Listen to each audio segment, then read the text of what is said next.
Welcome to the Chinese Canadian Museum's podcast, The School Room. I'm your host, Melissa Lee, CEO of the museum. Thank you for joining us. Today we are recording this episode from Victoria, BC, where we have a new exhibition for our Victoria location in the historic Fantan Alley that opened on December 8th. Presented with the Victoria Chinatown Museum Society, the new exhibition is called The Magic of Tony Eng and celebrates the magical life and career of Chinese-Canadian magician Tony Eng. Today we are joined by Julie Eng, Tony's daughter. Hi, Julie. How are you? I'm great. Thank you for inviting me. Could you introduce your dad to our listeners? I understand he was from Victoria and ran his own magic shop. Yes, my father was once described to me as iconic, and I appreciate that very much, but I think he was very much a character too. He was born in Victoria, actually in Sydney, BC, and my grandparents had a little cafe called the Beacon Cafe. So my dad, at a very early age with his brother and his family members, all worked at the cafe. So he was in hospitality very early. By the time he hit about, 8 years old, a young man has to go off and get his haircut. So the local barber flops him into the chair, and to bring him into his world, the barber showed my dad a coin trick. And apparently from then on, he was hooked. So he grew up in Victoria and Sydney. So my grandparents had houses in both locations as they were keeping their business going. So my dad kind of grew up in Victoria.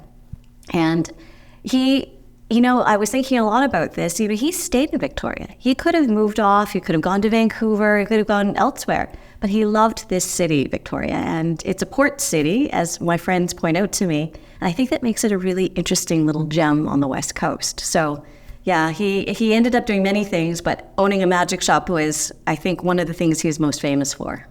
And many people who knew Tony reminisce fondly about his magic shop, which was called Tony's Trick and Joke Shop. So can you tell us a little more about that? Where in Victoria it was? Did you visit your shop often when you were growing up? Was it a key part of your childhood? Absolutely, all three. My dad, as I keep referring to him as this character, did many things. Magic started, as I said, at an early age, but he also got into bartending, believe it or not. So that has a really important part to all of this, because as a bartender, you have to work with people, you have to get to know people, you have to be very friendly, you have your regulars. And in doing that, he really started to hone his magic skills, because it's a way of bringing people in, making yourself memorable to them, and having a nice liaison with your clientele. Plus, there's a magic to cocktails. And that was the magic of it all. You're behind the bar, you're mixing drinks, but you're a hospitality management person. You're bringing people in. So my father ended up running not only the Army Navy for a short period, but he got a very good job for him at the Drummers Lounge at the old Red Lion Inn. And this is important because it's a lounge. It's a place where people came to him. And he established this as like his establishment, his place. And my father didn't drink, so he's the perfect kind of bar manager too. So he would have this group coming in all the time. And, for a long shift, maybe about 4 p.m., until 2 a.m., he's constantly working and meeting people. So he's working behind the bar, introducing people. He's liaisoning, with the orders, and then the magic comes out. And there's a whole subgenre in magic called bar magic. So my father really obviously excelled at that point. Now, long story short, unfortunately, one of the magic shows my dad was doing caused a very strange accident where it caused my dad to inhale quite a bit of smoke. Oh. And it collapsed one of his lungs. So working in a bar no longer became a viable option, because in those days, secondhand smoke. Of course. So because of this health hazard, my dad had to really pivot. And that's when he moved into the Premier School of Bartending. And again, in Victoria, it's a small town. So people would come to the school. It became a board certified class. He ended up teaching at Camosun College, a college here in Victoria. And all of these things, as an educator, as a bar magician, as a bar manager, all set him up for the big final phase of his career, which is the shop. My dad had a thriving business. My mom was very supportive in all of this. And by the way, it's a family affair the whole time. So my sister and I are constantly part of these activities, all the while my dad's doing all these magic shows too. So I think when we start to look at the city and the career of my dad's track, the shop became this really golden opportunity for him because Crazy Frank's that used to be up on Fort Street in downtown Victoria came up for sale. And my father's always dreamed of having a magic shop, but he was doing very well with the bartending school. And he decided, you know what, this is only going to come up once. And so they sold the school and we went into retail. So that was about 1986, something like that. And my dad opened up at 532 Broughton Street, which is right downtown Victoria, right by the Inner Harbor. Right. So when you look at the parliamentary buildings, you have the Empress Hotel, those iconic pictures of the harbor were just up the street on Broughton Street. So it was a lot of foot traffic. Swift Shore was crazy. The cruise ships that would come into the city. In fact, the Clipper, so the Seattle Clipper used to come up and down from between the port to port, Seattle to Victoria. And people would bring, the stop would come over to, oh, you've got to see this shop. So it became this thing where students for, a grade 8 graduation trip, they would have on this schedule Tony's Trick and Joke Shop. So major tourist destination. Yeah, it was great. And the shop was, a fixture for about 20 years. My mom and dad ran that. So before our friend Murray Hatfield purchased it. And it was great. I mean, these are also formative years for me as a young person. My dad bought it and started running it. And I'm working side by side with him, not only in the bar school, but then, of course, in the retail. And what happened in the retail is you've got to bring these tourists in. But my dad set it up like it was a bar, right? It's back to the establishment. It's back to bringing in your clientele, getting to know the regulars, bringing in new people, making it an establishment for them to come annually. So the way the counters were set up at the magic shop, we had, it's a joke shop too. So you had exploding pens, you had mysterious piles of doggy something that you shouldn't be touching, or it looked like someone might have been sick on the floor. It was ridiculous. Disappearing ink, whoopee cushions, joy buzzers, the whole thing. And we also had wigs and masks and makeup. So all these counters were loaded with crazy novelties. So when people came in, you were almost forced in a funneled way to come to the magic anchor, of course, where the magic was displayed. So that's where my father anchored himself behind the counter, just like as I say at the bar, and he would have this very nice demonstration area. And that's where everyone would just crowd over, lean over, standing room only, hanging off the rafters, trying to see the magic. And it's a fun way of, bringing people in. And when they see a crowd and the windows open, the foot traffic, what's going on there? So it was an attraction as much as it was a tourist, shop.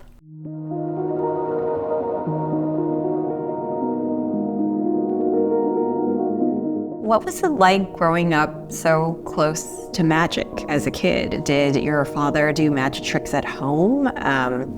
And did he teach you what was behind the magic? Absolutely. There's a story at my house. I wasn't delivered by the stork. I was pulled out of the hat. So that's, I was in it since infancy. And my father had my sister and I a part of the stage show, which he called Mysteries of the Orient, very early on. I remember being on stage right from the get-go. I think we were just old enough to walk. And he would produce us out of these enormous, boxes. But we would be all dressed in like Chinese costumes too. So right. I think it had to look really nice. You see a figure, presenting what we would call sort of Chinese-themed magic, and the iconography is all Chinese. And then, you produce two little girls in these costumes. It's like a living doll. It's quite stunning, to see children on stage and produced like that. And it was a part of our upbringing. It was normal for us. And it was a way of, I guess, honoring your heritage as well, or maybe that's what your father was doing and having Chinese-themed magic. Exactly. And I think that's what's an interesting thing for me to point out. We don't grow up thinking, oh, we live in a Chinese family. We are a Chinese family. We don't run around thinking, oh, this is very Chinese themed. We just do these things, or we are this way. My family is very proud of their Chinese heritage. And yet it's not a thing that we concentrated like the conversations around necessarily. It was just a part of the whole activity. So for example, what I mean by that is My dad was a longtime member of the Victoria Lions, Chinatown Lions. What are the Victoria Chinatown Lions? So it's a service club, and it's a part of the Lions Club. So again, very much a part of a community-driven service club for the people. And there are important characters inside of the Chinese community in Victoria who really set themselves out to be of service. And my father was heavily influenced by this because his father was part of this community. So, you inherit this great legacy of service for a community. And that, I think, was part of why, for me growing up, I'm around all of this all the time. My dad is an active member of this, so our family is, ergo, always a part of something. In the Lantern Festival that was held in Victoria for many years under the watchful eye of Bessie and Jack Tang, they were longtime members of the Chinatown Lions Club. They're like family members to me, Uncle Jack and Auntie Bessie. They were very close to my grandparents, so they're like pseudo-grandparents to me. But they were of the people too. You ask anybody in Victoria, it's always Uncle Jack and Auntie Bessie. That's the way we refer to this royalty of great people. So the Chinatown Lions is a big part of that whole part of my dad's upbringing, my upbringing. And so the community becomes a part of that. We celebrate all of these things that we do as a collective. It was about making opportunities. It was never saying, you can't do this is not for you. And I think I'm a magician in Toronto now.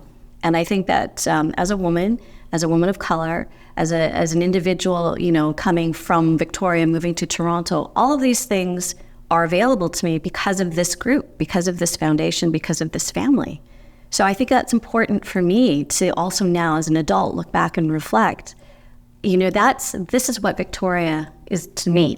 This is the place where it becomes the foundations of my identity. So that's as I said, that's for me. I don't even think of myself as Chinese. I am.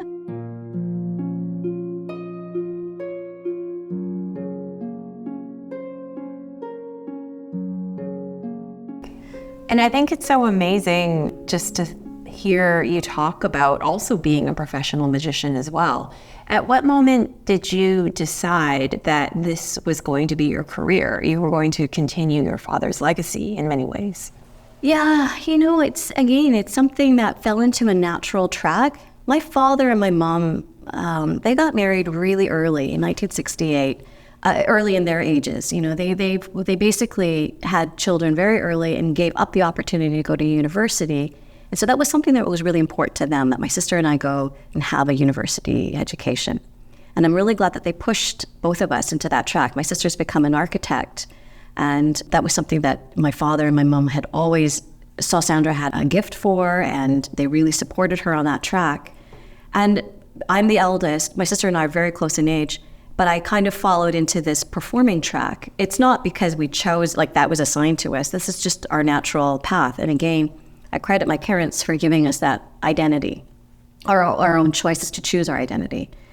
But because I started following my dad around, I was helping him all the time in the shows. You become a part of the show. It was a natural sort of apprentice mentorship spiral. You learn, you then assist, you learn more, you're on the sidelines, and then you start being put in front of the group, in front of the footlights. And then, there was a big moment for me when my dad said to me, I had an opportunity to go to Toronto to work on a show, but on a totally different role.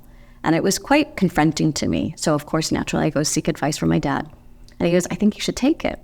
And that was surprising, not because he told me to, but because he then said, I've taught you all that I can teach you. There's no more I can teach you. You'll be fine here. You can do all of these things. But if you want to make this a real career, he was kicking me out of the nest. Right. So it's really profound to me that someone with that much confidence in his own way of being, that his ego didn't require me to become him to then follow his footsteps in that realm.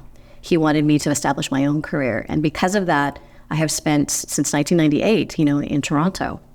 And I'm the executive director of an organization called Magicana. We're a registered charity, and our whole focus is to promote magic as a performing art. So it's quite, gives me chills to think, I could not have had that opportunity had my dad not seen the potential in me. And can you tell us a little bit more about that? I thought magic was a performing art. How do you advocate for that in your organization? It's a great question. Magic has many different definitions in the public eye. And I think that's one of the things that, as a professional magician, that I almost struggle with, because especially with the advent of YouTube or video magic, the pandemic certainly threw us into that even in an accelerated way. Magic is a performing art, but for me, that kind of art is profoundly tied to a live experiential performance. Now, that's not to say that's the only form of art. I've seen lots of incredible magic on a screen or interactively. David Copperfield is a great example of, the power of a name and tied to television. He can't do live performances around the world like that and reach that many people. And yet, I think that there's something someone said to me last evening. There's nothing like having the magic happen in your hands. That is to say, in person, hand on hand. And that is difficult. It is an art, but magic can also be a craft. Right. So I think there are many different realms of how we look at it. And my job is to both provide resources and perhaps even insights through our programs. Like we have children's programs, seniors programs, we have publications, we have online exhibitions. We also produce shows to try and give the different appeals and broaden the definition of magic, but also to expand the public's perception of magic as an art. It could be more than just a card trick or a coin disappearing or something that they perhaps see on YouTube, which could be magic or video magic.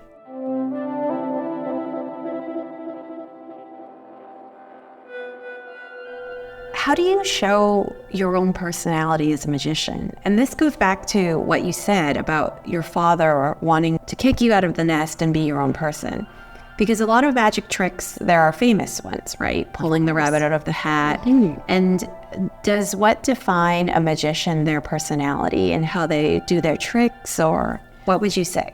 I think that's another great way of looking at magic, because you're seeing it as the individual being the focus and the character that emits the magic. And I think that's a really great distinction inside of art.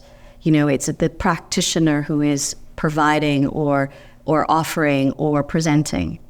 And I think that it does therefore define the kind of magic one chooses. So there, as I was saying earlier, lots of subgenres in magic. Now, we're technical. We define, you're this kind of a magician, you're that kind of a magician. And interestingly, my dad had more like a wide-ranging style. One might even say, almost on a journeyman kind of track. While he did do a little bit of this and a little bit of that, it also gave him an experience inside of being able to do all that. And why that's important is you're hitting different realms, so different audiences, ergo different demographics, to be quite frank. So you can do a fundraising show, for a gala party on stage. You can be doing what we would call a corporate banquet show, just perhaps an after-dinner entertainment, or mix and mingle, something in the cocktail hour. You want just something a little more interactive, perhaps less formal, but way more personal.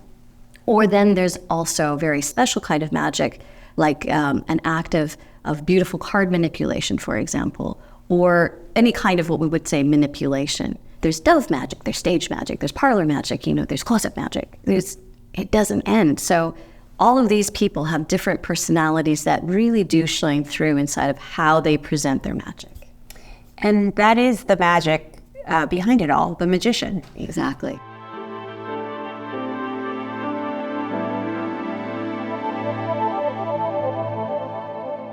What is your favorite magic trick to do? I enjoy many different realms of magic. I'm kind of schooled that way from my dad. But I've come to really become fond of one trick that my dad loved doing. Now I have to preface this, but the reason why I laugh is because as a kid, you have to remember, I've seen this stuff since I was very, very small. For decades, I have been watching magic. And so there was one trick that my dad used to do, which my sister and I would almost roll our eyes. Not that one again. But that's the fun of it, we got to also hear and listen and know the lines. We would mouth the lines backstage, my sister and I. You have to entertain yourself. And so now, the one I used to almost roll my eyes at, I really, really love, because I got to relearn it. I'm rediscovering it. It's the linking rings. And it's one of these tricks that a lot of magicians do. A lot of magicians have also seen each other do. But there's a very special kind of routine, which I did learn from my father. And it's based off a Canadian magician's routine called Di Vernon. And his routine is called the Symphony of the Rings. And it's a complicated routine. But for me, it's also one of the big moments in where my dad and I really shifted gears between that apprentice learning mentorship role. He really wanted to teach me hand on hand in this tacit way. And I have such powerful, warm memories of learning this routine with him and walking through and learning how to do all of that. And then now being able to present a version of that I do with all of the foundations that my father had laid down for me. It's a very, meaningful thing for me to be able to do. So it's become, one of the most favorite things that I love to present. I love that. And I love hearing about how you can really carry on that legacy in your own way, being a magician that has your own identity, that carries a legacy, but you become your own person. Yeah. Thank you, Julie, for coming on our podcast and sharing these wonderful memories of your family with us. To learn more about the legacy of Tony Eng, visit the Victoria location of the Chinese Canadian Museum in Fantan Alley and check out our new exhibition, The Magic of Tony Eng, Julie Eng's father. Thanks so much, Julie. Thank you. This podcast was recorded on the traditional territories of the Songhees and Esquimalt peoples. We invite you all to reflect on the territories that you're on and the host nations. To learn more about the Chinese Canadian Museum and book tickets, visit us at ChineseCanadianMuseum.ca and follow us on Instagram at ccmuseumbc for updates. The Schoolroom is presented by the Chinese Canadian Museum, hosted by Dr. Melissa Karmen Lee, produced by Rosalie Gonawan, and advised by Sarah Ling and Catherine Clement. Production is supported by Noah Taylor and the Walrus Lab.